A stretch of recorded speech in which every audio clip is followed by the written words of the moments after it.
because if I'm going to get yelled at, and I think you get yelled at more than I do, that might surprise I people do. too. That shouldn't surprise anybody.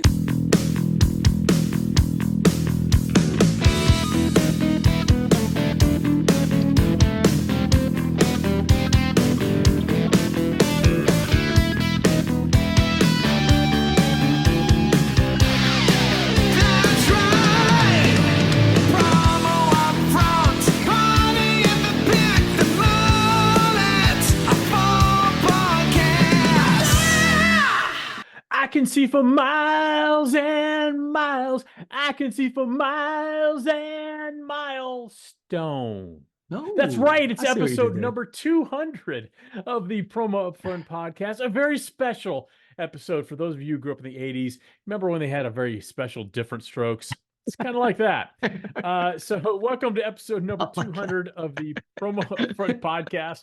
I'm one of your hosts, Bill Petrie. With me as always, let's call him the maven of the Milestone, the one and only Kirby Hasseman. Kirby, congratulations on 200 episodes with yours truly here. Yeah, man. Thank you.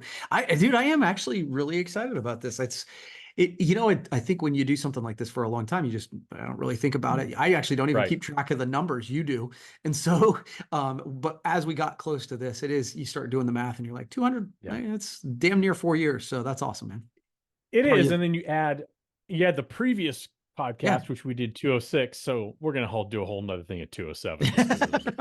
But that's almost 8 years of us podcasting once a week, every week. So thank you for always doing that. But you know what, super fun. As we approached this milestone, and I think milestones are pretty kick-ass. I think you do as well, but it might come as a shock to you, Kirby, but it got me to thinking. Love it.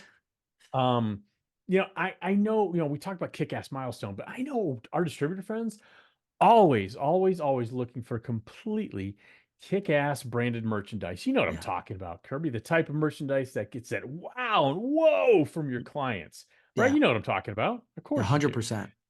Kirby, look no further than our good friends over at 7 Sourcing, because they are the experts in the field. They work with distributors to help them source custom orders direct from fully vetted overseas factories. And they do that without having you having to deal with the factory at all. They do it all for you.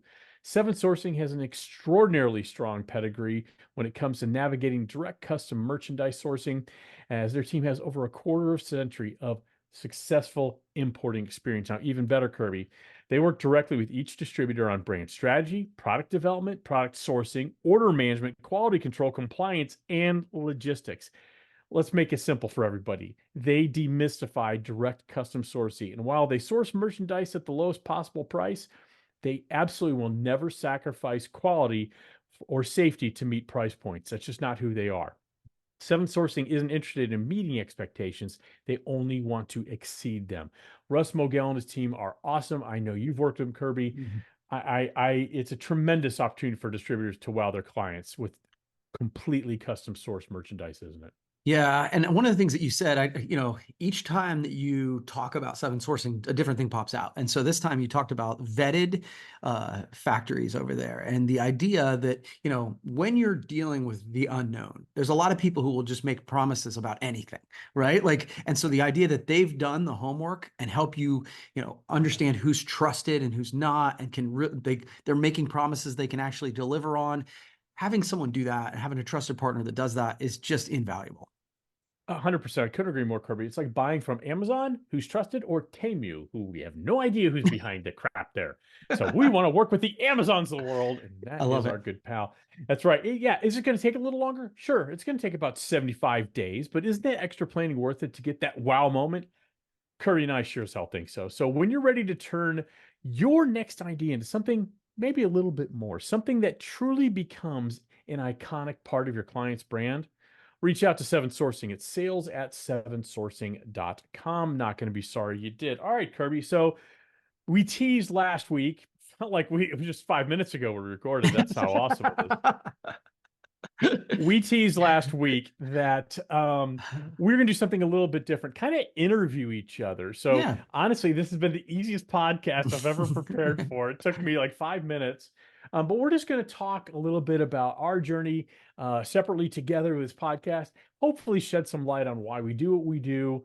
Who knows? A couple curveballs, you just never know. There are no wrong answers. I do know Okay. that. There are no Yeah. wrong answers. So it's So, kind of cool Kirby, for you though, by the way, because you only spent 5 minutes preparing for this podcast. Now you know what it's like to be me. I lived my best Kirby life yesterday when I was preparing for this podcast. All That's right, why fun. don't you start us off, Kirby? Since Yeah. technically you have the upfront section, Yeah. why don't you go ahead and lead us off? Yeah. So, like you said, we each came up with questions that neither of us know what's coming. Yep. We always try to keep it, fresh. So, I've got questions that are podcast related and then business related. I want to start with the Perfect. podcast. Let's Um, go. Obviously, you said we've been doing this for almost 8 years. Yep. How do you think podcasting, or this podcast specifically, I'm not, I don't care, but how do you think it's impacted your business? What I mean by that is I don't care, because it's like we've been podcasting for a long time, but then you Sure. started Brand of Eight and then we started doing this Yep. podcast. How's it impacted your Right. business, do you think? Great question, Kirby. Thank you so much for asking. Honestly, so that's my way of delaying my answer and trying to figure it out while I'm talking. How does it impact? I think it's helped my reach. Mhm. So it's allowed, we have conversations that are sometimes goofy, sometimes they're serious, sometimes they're targeted on marketing, sometimes they're targeted on sales, sometimes they're targeted on things outside the industry. We talk about anything and everything. Sometimes it's family stuff. Yeah. I think it's allowed me, from my business that you're asking about me, I think it's allowed me to become much more approachable. I'm Mm. a real human. It's not just the one slice of a pie we get to share on social media, or we choose to share on social media. Right. You get to see the entire person. So I think it's expanded my reach and Mhm. allowed me to become more approachable to people who may not otherwise feel comfortable approaching me for whatever reason. Yeah. You and I have experienced it many times at trade shows where someone will come up to us either individually or when we're together, and they're almost like, wow, you're real. I just want, I listen to your podcast and all that. And it always means so much to us. How has it impacted my business? I think because I'm approachable, I'm able to have some conversations with prospective clients that wouldn't have happened had Mhm. this podcast not existed. Yeah. So I think it's absolutely dramatically, positively impacted my business. Yeah. And I It's think, I allowed, think, go ahead. go ahead. No, go ahead. Well, I think it's interesting because it's totally different from your blogs, right? Yeah. Because you've talked about how that's impacted your business and how it's given you a voice to talk about business and your Yeah. beliefs on stuff. I don't know how you are, but I actually love it in the sense that there are times where I'm like, you know what? And again, you're more thoughtful. We joke about this, about the preparation, but there are times where Right. I'll write down a topic and I'll be like, I'm excited to figure out how I feel about this topic in real time. Right. It gives Right. us a place where it's like, I don't have, like with a blog, you got to really think it out. You got to think about how you, and we come up with a topic and we're like, I kind of feel this way. Let me talk to Yeah. Bill, and we can take on topics that I might not take up in a blog. Does that make sense? No, it absolutely makes sense. And I think it's also helped shift my perceptions on things because, believe it or not, sometimes you're right and I'm wrong. It doesn't happen often, I do believe but it. it does happen. But it does happen. All right, Kirby. Let me ask you a question about the podcast, if I may. Okay. What are some aspects about the process, whether it's preparation, recording, promoting, whatever, that you think our listeners might be surprised to learn about? Okay. Yeah. So I'll just kind of talk through some random thoughts and then you jump in, please. So I would Sure. say what was interesting to me really from early on is you took sort of the organizational lead on a lot of, like, okay, I'm going to set up the appointment. I'm going to do this. You do a great job of, talking with sponsors and all that stuff. What was interesting to me though, is how really without a lot of discussion, we were just like, okay, I'll edit it. And you were like, okay, and I'll do the write-ups and, oh, Hmm. and I'll share it here and you'll share it there. Like there was no specific like marketing plan when this all started where like, generally speaking, you post it to Brand of Eight, then I share it from Hmm. there because I want to drive people to there. You share it, and Right. then you share it to the promotional products professionals page. Like there, and it Right. all sort of, I'd love to say that we were smart enough to go, hey, this was our marketing plan and this is how we're going to do it. It just sort of happened, and then the Yeah. next week we did it the same way. And so, and then obviously I think we've evolved on it as well, going, okay, Yeah. we're gonna, I mean, when we started doing it with unscripted, there was no video at Yeah. all. It was just Nope. recording. And so Yeah. we evolved there. And so I think that would be the thing that would surprise people. The other thing I think would surprise people is, for the most part, I edit it, right? Like, so I get Yes. a little bit more, but Yeah. usually my editing process doesn't take that long. I'm looking for a clip in the audio that usually Right. means someone's laughing or loud, right? Like somebody's Right. mad or happy. Like, so Right. I zoom in, find that, get the clip. So I don't generally listen to the podcast after we Right. record it, Mhm. unless I'm like, okay, we covered some shit this time. I'm going to re-listen and make sure Yeah. it, because if I'm going to get yelled at, and I think you get yelled at more than I do, that might surprise I people too. do. That shouldn't surprise anybody. But if I think something's coming, I'm like, I'm going to listen and Yeah. just be, so that if I'm way off base, I can do a mea culpa right away. Yeah. But honestly, usually I listen and be like, no, I still feel pretty good about Yeah. that. So I'm prepared to defend my position or whatever. So those would be the things that pop Yeah. into my head. I would agree with you. I don't generally listen to the podcast. I very much in the beginning you explained it exactly the way it is. It was very organic of, Yeah. okay, share it here and all that. And I think, over time I've gotten more comfortable with editing. So every once in a while I'll do it. I think we Mhm. talked about, hopefully this summer I'm going to start editing. And editing, by the way, just to be clear, it's taking a snippet out, like what Kirby was talking about, Mhm. slapping it on the front. And Yeah. we generally do not edit the video except when I screw up, like on the Powerhouse Women promo podcast, and I had to put in some stuff. But that was actually fun editing. I had a good Yeah. time with that. But Yeah. we don't do that. So no, I agree with you in the promoting part of it. Yeah, we just fall into what we do, Mhm. and it's been very organic, very organic. So Yeah, I think one of the things that we get sometimes is like, we don't edit the podcast. There's always, because you got to put the open, you yeah, put the close. There's that. right. There's time involved in that, but the point of it is we do not edit our thoughts. Censor, We do not censor correct. ourselves. We do not, and I think that's both good and bad. You get honest, especially because we don't know what each other is going to bring up. Right. You really get, and I actually love that, Me too. because it's fun, because it's a little bit of what's going to happen when you go in here, and then B, it's Yeah. like you really do get my immediate thought on something. Well, and same here, and that's the only time I do listen to the podcast is when and usually we will get done with the podcast, and I will tell Kirby, I go, I think I crossed the line, and there are times I have, and there's times I have not. It hasn't mattered. I get yelled at just about the same. I was gonna say, Um, people are very comfortable yelling at you, and they don't even call me. So I like it. Well, It's great. I think it's because I think I tend to be a little, when I'm irritated with something, I think on the podcast I tend to be a little more you could say dramatic or salty, or I try to do it with a little flair, tongue in cheek. I don't Mm, know. Or maybe it's just because I'm not that likable and you are. Who knows, Kirby? I Who think you're who could approachable. possibly say? All right, Kirby, why don't you ask us another question? That was a Okay, weird so sentence. because we've done podcasts, and between Yeah. delivering marketing joy and unscripted, and now promo front, and Yep. obviously you've been involved in tons of different content. I think Yeah. I get asked about podcasting on a regular Yeah. basis. Me too. What? Yeah, Yeah. exactly. I know you do. So what's advice that Yeah. you give about podcasting now? In other words, what have you learned over the years? Like, maybe you gave podcasting advice 5 years ago. What is it Yeah. today if somebody comes up to you?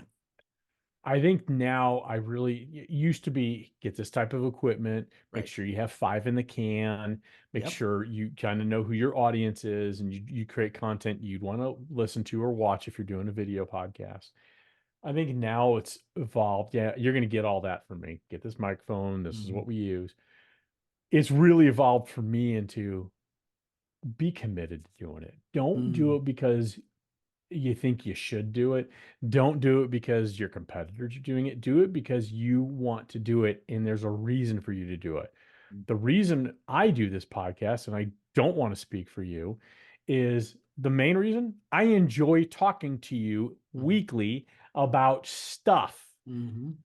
I mean, the whole genesis of our podcasting journey was, we would talk all the time, and I still don't remember who said it, so we can either both take credit or point to the other person, but it was, we should record these and put Mhm. them out there, because we Yeah. would have very candid conversations, and we always said it's like the corner of the bar in Vegas. It's the conversations everybody's having, but nobody's sharing them, and that's how we did it. And I'm still just as passionate today about it as I was five, Yeah. 7 years ago, whenever we started. So to me, it's commitment. I'm committed to the podcast. You are too. We will Yeah. make it work. Whether you're going out of town, I'm out of town, I'm on a cruise ship. I mean, we make it work. And Yeah. it's just that partnership. And so to me, it's that commitment. You got to have that commitment. What would you tell people different from 5, 8 years ago? Yeah, I think what you said is exactly right. The commitment piece is the part that I think is wildly overlooked. Yeah. Actually, I just heard this the other day. They said that the top 1% of podcasts in the world, you can become a top 1% if you get to episode 25 or something Yeah. like that. Okay. That's like, and so like, It's keep not a hard going. metric. That's Yeah. literally, that's the one thing that Yeah. you can control that most people Yeah. just don't do it. And so I would say that that's really, and I'll tell you, the other thing that you mentioned that you enjoy it, I agree. And I think it does give us a venue for talking about topics that might not, there's not another place in our, like we both create a lot of content. Like Yeah. it was weeks ago, we were talking about, I said, hey, I think we should just run the presidential election next week. Right. Like we all know who we're Right. voting for anyway. Let's just get that over with. Right. There's no other format of Right. of content that really fits for that, but we can have this discussion. And so I like that there's this place that I can run something by my buddy and go, hey, what do you Right. think? And so we have created something that I do enjoy doing. It's fun. Absolutely. No, I love it. All right, Kirby. Kind of similar to one of your questions. How has podcasting together, you and I doing it together, influenced your personal and professional growth? Yeah, I think that one of the things I give advice to people all the time, and I think that this has become a piece of this for me, is that do you need to have people in your life that challenge you? Hmm. And we talk about that. We value that in each other. The irony is we do it in a public forum, which is really Yeah. hard, right? Like, so it's funny because like so many times you and I will get into back and forth about different things. Sometimes I think we argue for the sake of argument for the podcast, but sometimes we Sure. genuinely Well, sometimes we disagree. argue. Yeah. Yeah. Um, but I remember, God, this was years ago. I don't remember. Actually, I do remember what it was about. It was about the voting. It was about voting, and you had said that like if I don't vote, then I don't get to Oh, complain or something like that. And I no, said I that agree was with my that. mom. Yeah, I Yeah, know. my mom used to tell me that. And Yeah, you were yeah. like, no, no, no. And I was like, no, I agree with your mom. And we had like a pretty heated discussion about it. Okay. And I remember people calling me afterwards and said, did I just hear the end of the podcast? And I remember going, did we No, argue? you heard Like, you it wasn't a heard big the end of an deal. episode. Yeah, yeah, it's exactly right. But I say Yeah. that to say, have someone in your life that will Yeah. challenge you in a loving and respectful way. So it's helped me in that way because when it comes to, I try to be pretty thoughtful about my opinions. So Hmm. once I form them, it's hard to talk me off a ledge, right? Like, Hmm. and I think that inside the building, it's hard for employees to tell me I'm full of shit, probably. And honestly, because I'm also fairly opinionated, right? Yeah. But What? having a voice that says, "Nah, dude, I think you're wrong on that," I'm actually Yeah. okay with hearing it. But you need to let people into your Yeah. sphere that will do it in a respectful way, and I think that's one of the ways that's helped me develop. I guess to answer your I question. I I love that answer, almost as much as I love the question that I wrote.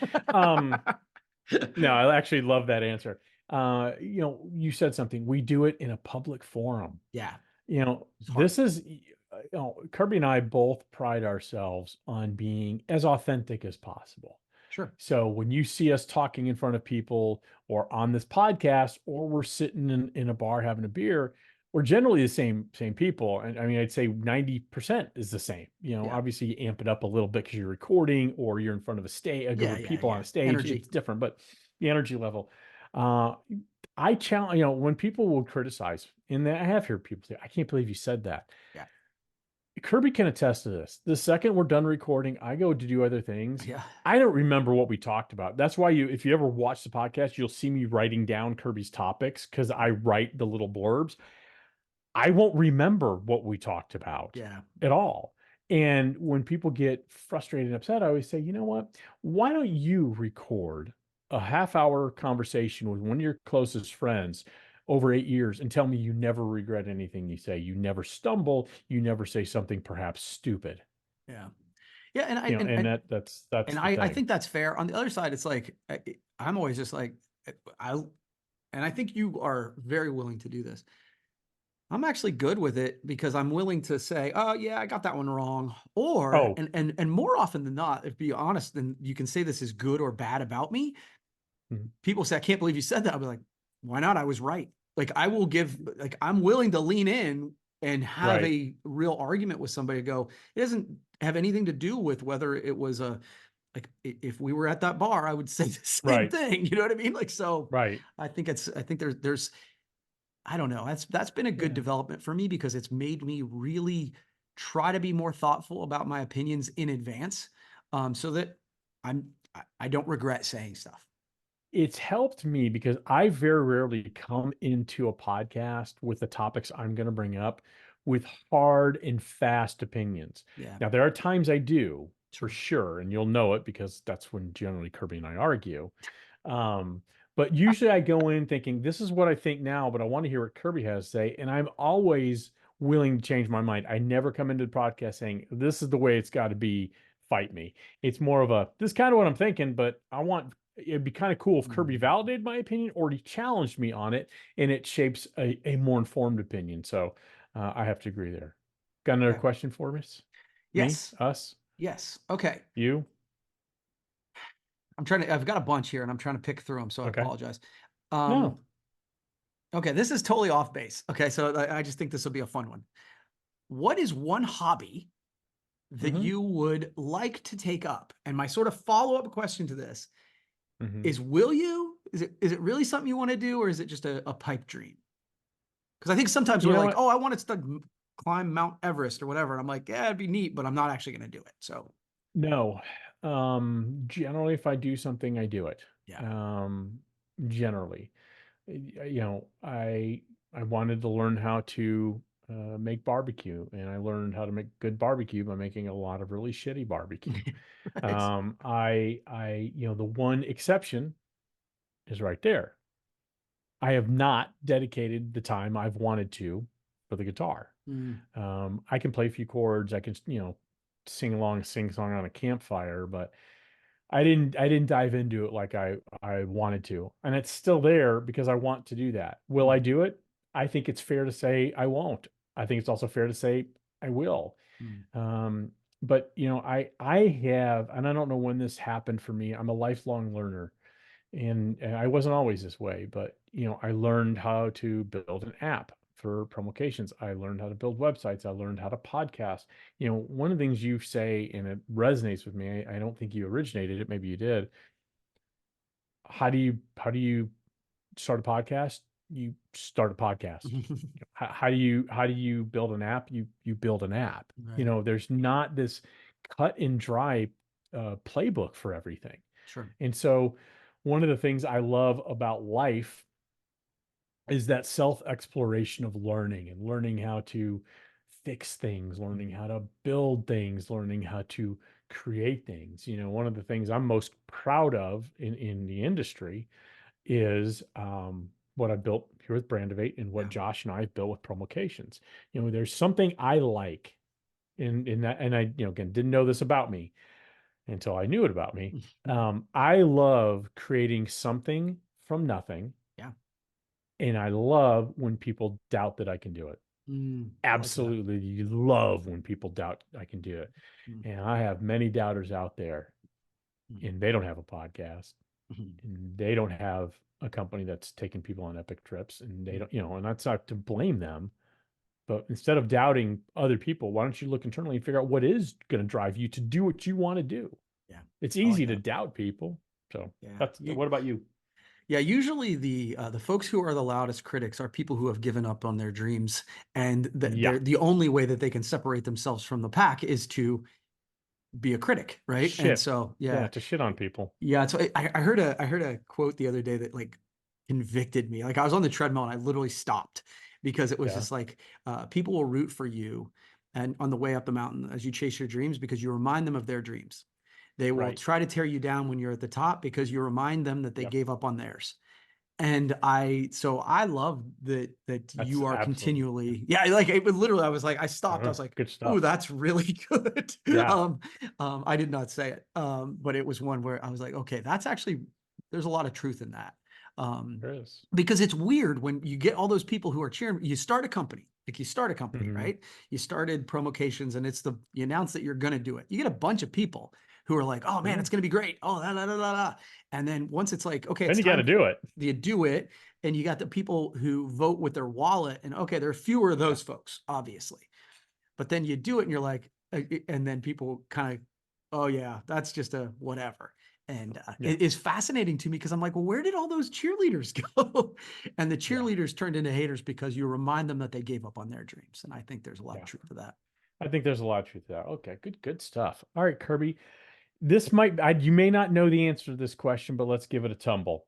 Okay. What was the most unexpected or impactful feedback we've received, either individually or as a collective? And how did it how did it affect the direction of our podcast? So feedback and then future direction. I don't know if it was a specific, like, hey, they picked up the phone and called or whatever, but I think at Yeah. one point, both of us started to realize that people were listening. I think for a while there, it was like, hey, this is just fun and we'll see what happens, right?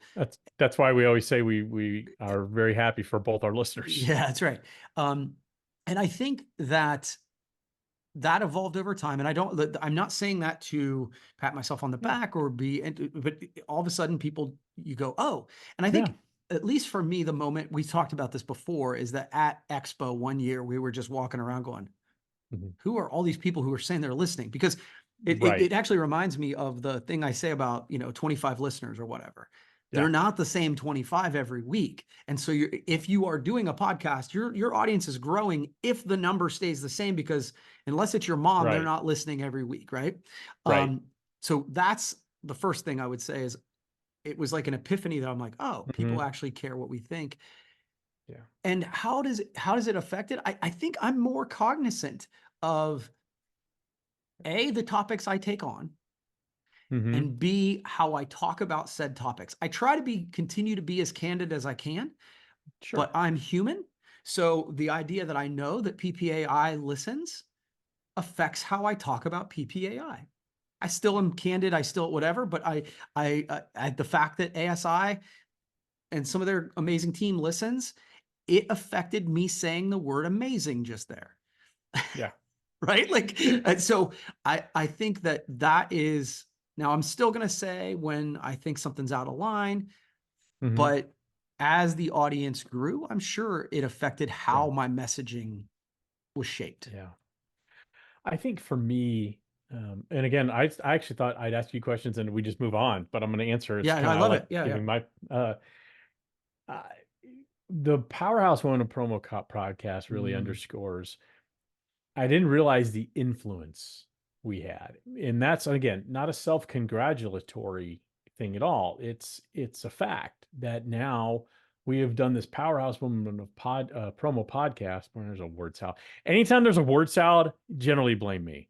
Um, but we created that list, I don't know, 5, 6 years ago, and it's taken on a life of its own where, mhm, we do it every March during International Women's Month. mhm, And now people look forward to it. I had people come up to me this year telling me they were nervous because we were later than normal. Usually we do it in the middle of March. I mhm. think we did last Friday, March this year. And they were concerned. I was scared to look at the list. I was scared to listen to the podcast because I didn't think I'd be on it. And that hit me. I'm like, Mm.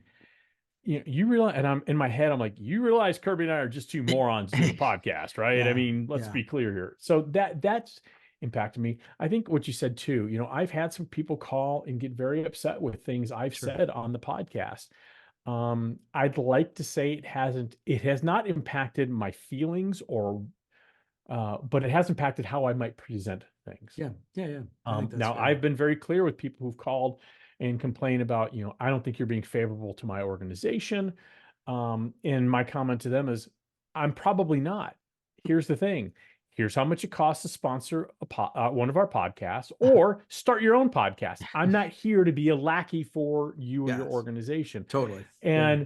And in those instances, it's generally resulted in a giggle and a laugh. Okay, you're right. I get it. It's Yeah. your opinion. So it's never been contentious or acrimonious, but I do very carefully choose my words. And thankfully, I think you and I are both fairly quick-witted in our minds. Mhm.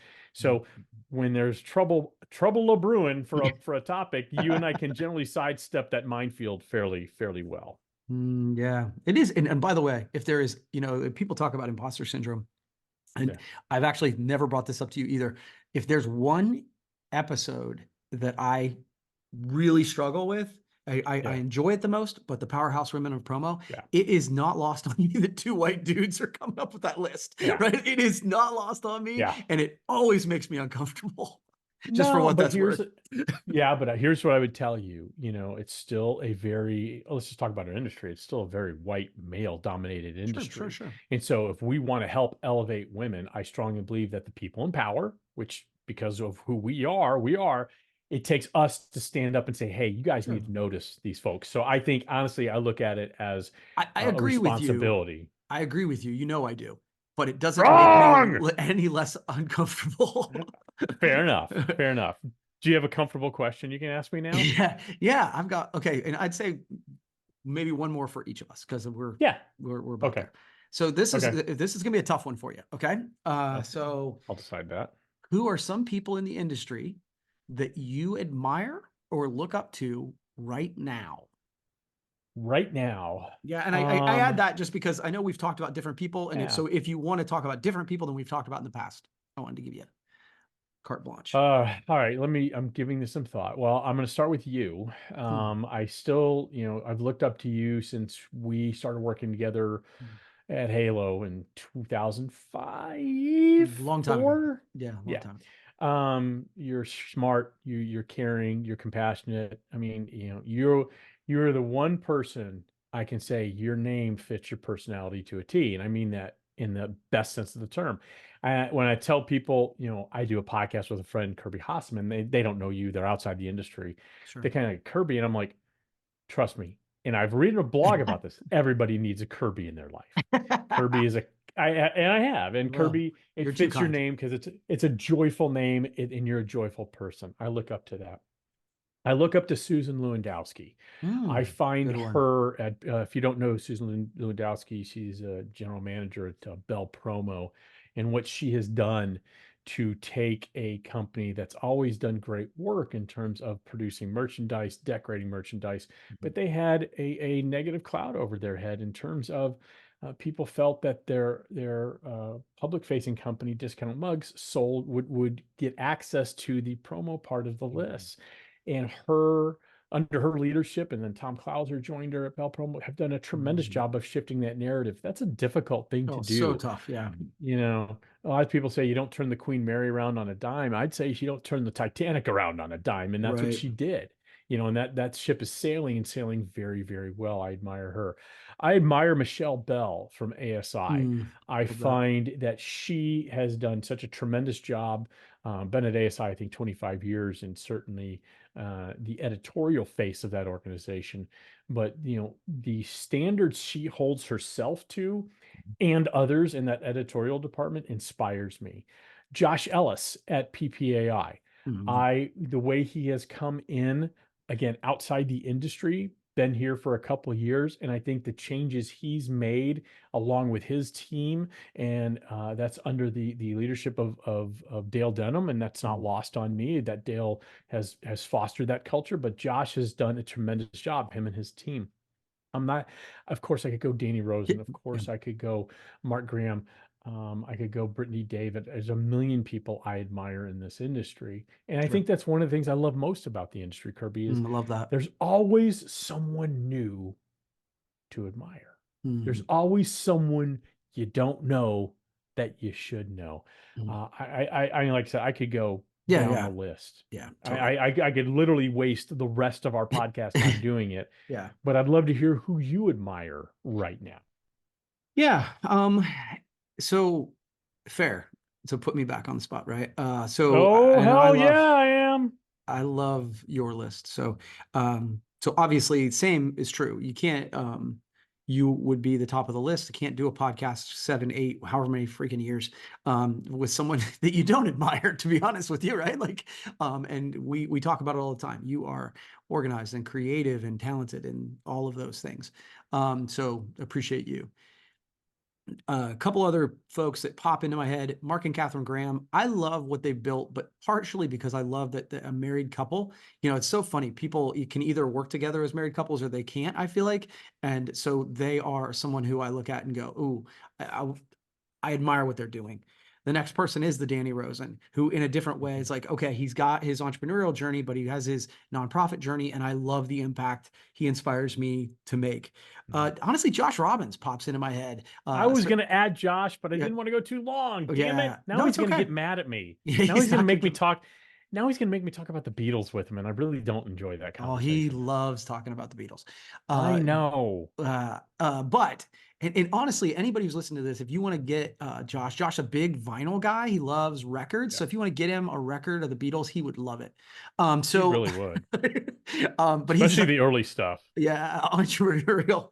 He is such an entrepreneurial guy, Yeah. and just a good dude. He is honestly, as I look at different entrepreneurial ventures, which I'm always doing, he's one of those guys I run stuff by, right? Like, and Can I jump yeah, in real quick yeah, since I yeah, was going to mention Josh? So yeah. one of the things I love about Josh is he is as driven and nuts as I am. I mean, Mm, to do what we've done with Promocations takes two people who are absolutely have a couple screws loose, and sure. he is just as insane as I am about let's get it done, let's get it done. And I love that about him. He's taught me so much about making money and growing my business.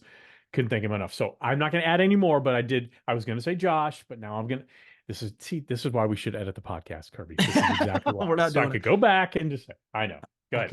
Okay. Final person that popped into my head was currently, because the question was right now. Hmm. Not that this wouldn't have been the case in the past, but Johanna Gottlieb, I love that she's Hmm. recreating herself. I just think that's cool. So few people are willing to do that. Like to like, Hmm. and especially when they're not forced to. There are a bunch of people who get fired and then they recreate Yeah. themselves because they have to. Yeah. But Joe, I feel like took a leap, and I admire that. So She's, that's my kind of short there, list. there's so many, and I love your question. I also hate it because there's so many people we're Yes. leaving out. I Yeah. freaking hate 100%. it. All right, Yeah. last question. And I think this is something we may have talked about before, but I want to dig just a hair deeper. What do you think our key is to our dynamic as co-hosts? I mean, and I guess better way, how has our relationship evolved? Right. I mean, and I'll give the backstory while you're thinking of an answer. So Kirby and I started working together in about 2004, 2005. And then around 2000, we were very immediate, fast friends, did stuff together. Both worked at Halo. We would be at events together. We'd have beer. We had a great time. And then we had a falling out. Neither one of us could tell either one of them why. I don't Mm, really yep. remember why, but we didn't talk for a good 10 years. Right. Like literally didn't talk. Sure. Um, and then I'd seen Kirby start to do Delivering Marketing Joy. I think it was episode 2 or 3. And Mm. I just said, you know what? I don't even know why I'm mad at him anymore. So I guess there's no reason to be mad.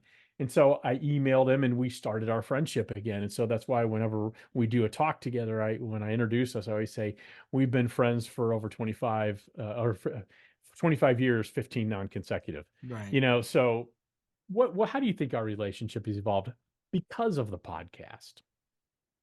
Yeah, I mean, the reality of it is there's tons of people in this industry, and we just kind of mentioned that I admire, that I think the world of, that I see twice a year, that I Yeah. see once a year. And so one of the things that I guess what pops into my head, it's funny, I was thinking about this morning, this is one of the few pieces of content that I allow someone else to dictate the schedule to me. And I think you know that about me. Like I the do. reason, like I'm pretty formatted, but I also like the flexibility. So you were willing to do branded merch podcasts with me there for a while, and Yeah. it was good and it Yeah. was great.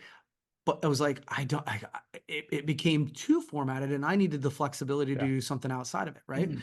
Yeah. So this is the one podcast that I've allowed someone else to take the lead on in a lot of ways. And I guess that's like the ultimate It compliment I can hurts, pay doesn't you. it? It Well, it hurts. It doesn't. hurts. So there are two people really in the world today that I consistently allow to take the lead on a project outside, like that I don't take the lead on it. And Mhm. it's you and Amy. Like that's it. Like Wow. that's it. That's high Like compliment. so like if we're Yeah. traveling, Amy does all the traveling details and she books everything, and because she's really good at it, she's better at it than me. And and I didn't realize I was a control freak, Bill, until an employee told me that like a few years ago. And I was like, Yeah. really? And the reason I didn't know is because I was constantly giving Amy the lead on stuff. But what I realize is But you she's were the telling her only. what to do. No, I wasn't. No, that's it. Okay. That's the thing is But you with trust her. you Yeah. and her, I'm like, Yeah. it'll be fine. And there are very few people I feel like that with. Like, I'd rather just do it. And so I think Yeah. that probably that's one of the ways that I've evolved to go, oh, okay, cool. I have a relationship that with someone who is even more detail oriented than I am. And Right. I think that our strengths complement each other. And I Yeah. don't even remember the question anymore, but I think that's one of the Yeah, things I that don't I've either. lessened. The lesson that I've kind of I've taken is I'm lessened. like, yes, I've learned the I've lesson lessened. of giving you a little bit Yeah. more control. Okay, I like that answer. And I think what I've learned from you is grace. A lot of grace. I really maybe Kirby does, and if he does, he can share it. If he does and he doesn't want to share, he doesn't. I don't remember what the genesis was of our Mm. falling out. I truly don't, Kirby. Yeah. I Yeah. couldn't begin to tell you. I just remember it wasn't like this fu thing. It was Oh, no, more of no. like, it was more of I've had enough, Kirby. I've had enough, Bill, and we went our separate ways. Yeah. Well, and I mean, I I think that mean, our employment status has changed. There's a bunch of different factors, but I there think. was a reason. There were some actual Yeah. reasons. I just don't remember what they are. And so I remember when I typed out that email because I found your email address. I saw the content. I'm like, do I hit send or not? Because there's a very real chance you could have said, "Hey, screw you." I mean, honestly, I don't know. And you were like, "Hey, it's so great to hear from you." We got on a call. You had me on delivering marketing joy. Right I away. think it Yeah. was episode number 7 or 8 or something like that. And it was like we picked off right where we left off. And I'm like, that's a lesson I need to do because up until then, I think I was a grudge holder. I am Mm, not anymore. I right. don't hold grudges for people. I think you know that. Mhm. You and I have very detailed conversations about people I maybe don't like. Mhm. But I don't hold grudges. My reasons for not liking them are like, no, whatever. I mean, I Mhm. pretty much move on. I don't hold a grudge. And if people came up to me and say, "Hey, can we fix this?" I'm always open for the olive branch. So Yeah. I think that was always in me, but I think you helped that Mm. blossom inside me. And so I think I learned a lot of grace from you. Plus, I love controlling this podcast and controlling just this little part of your life. It's so freaking awesome. And by the way, as a side note, I talk about this a lot with engagement when I'm talking on social media about engagement, Mhm. is that I feel like one of the ways that, because you reached out via email, but I think Yeah. it even started a little bit before that, Yeah. in that you were doing blogs and I would like or comment on that. And then Yep. I was doing DMJs and you would like, and it was like, Yeah. We were it's, flirting. yeah, yeah, that's right. But it speaks to the power of engagement and how you can Yep. do that with your clients and it does Yeah. matter to people. And so, yeah, Yeah. anyway, You cool, know what, man. Kirby? I'm gonna tell you something else that matters, and that is getting kick-ass merchandise for your clients. Yeah, That matters absolutely. more. That matters more than people realize. I mean, you can do off the shelf, but why not do off the wall? And Right? that's what Russ Mogel and his company, Seven Sourcing, all the people there do. They demystify the entire custom overseas sourcing process. They take care of brand strategy, product development, product sourcing, order management, quality control, compliance, and logistics. I can't even memorize it. The list is so long. That's Mm, how much they do. yeah. And they are going to help. It's the word I like is sticky. They're going to help Mm, clients become very sticky to you because you're going to create something that isn't just putting a logo on a product that they can get from any of your competitors. They right. know they can only get it from you. And that's the real value that working with Russ and his team at Seven Sourcing can do. Yeah, it's going to take a little longer. It's going to take 75 days. But you know what? You can plan for that if you know Yeah. who to call. And who to call? Our good friends at Seven Sourcing. I don't have a phone number, so why don't you email them instead? sales@sevensourcing.com. And they're going to start on your next project that is going to turn your next great idea into something truly iconic for your client. Kirby, thank you for doing 200 of these. I don't know how many more we'll do. Maybe we do 50, maybe we do 100, maybe we do 6. I don't know. But you know what? It's a pleasure, and I really enjoy this time every week. So thank you. Thanks, buddy. That's right.